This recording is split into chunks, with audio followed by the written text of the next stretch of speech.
Thomas the Tank Engine has worked his branch line for many years and knows it very well.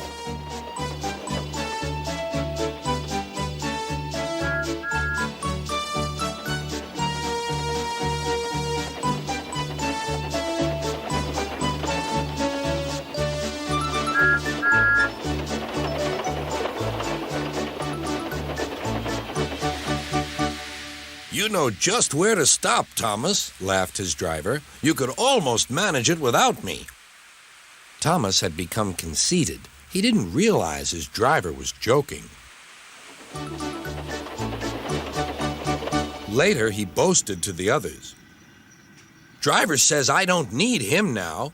Don't be so daft, snorted Percy. I'd never go without my driver, said Toby earnestly. I'd be frightened. Huh, boasted Thomas. I'm not scared. You'd never dare.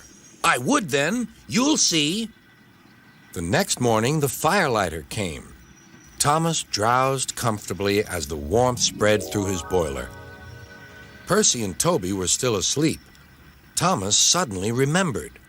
Silly stick in the muds, he chuckled. I'll show them. Driver said I could manage without him. I'll just go out and then I'll stop and whoosh. That'll make them jump. Thomas thought he was being clever, but really he was only moving because a careless cleaner had meddled with his controls. He soon found his mistake. He tried to whoosh, but he couldn't. He tried to stop, but he couldn't. He just kept rolling along. He didn't dare look at what was coming next. There was the station master's house. The station master was about to have breakfast. Horrors, cried Thomas, and shut his eyes. The house rocked, broken glass tinkled, plaster was everywhere. Thomas had collected a bush on his travels.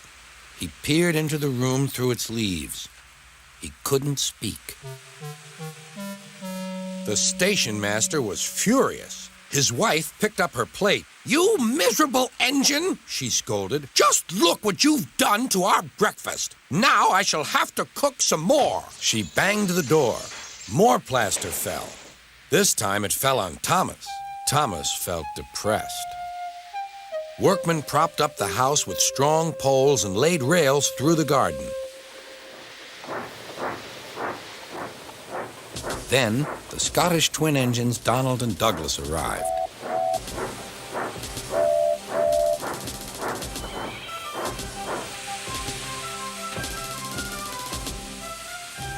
Dinna fash yourself, Thomas. We'll soon have you back on the rails, they laughed.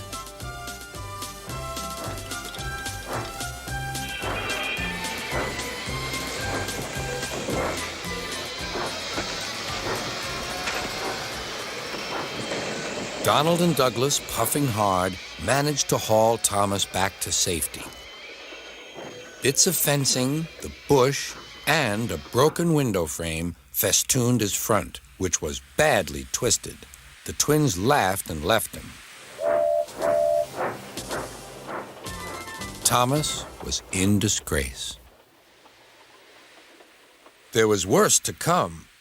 You're in a lot of trouble, Thomas. I know, sir. I'm sorry, sir. Thomas's voice was muffled behind his bush. You must go to the works and have your front mended. It will be a long job. Yes, sir. Meanwhile, a diesel rail car will do your work. A diesel, sir? Thomas spluttered. Yes, Thomas. Diesels always stay in their sheds till they are wanted. Diesels never gallivant off to breakfast in station masters' houses.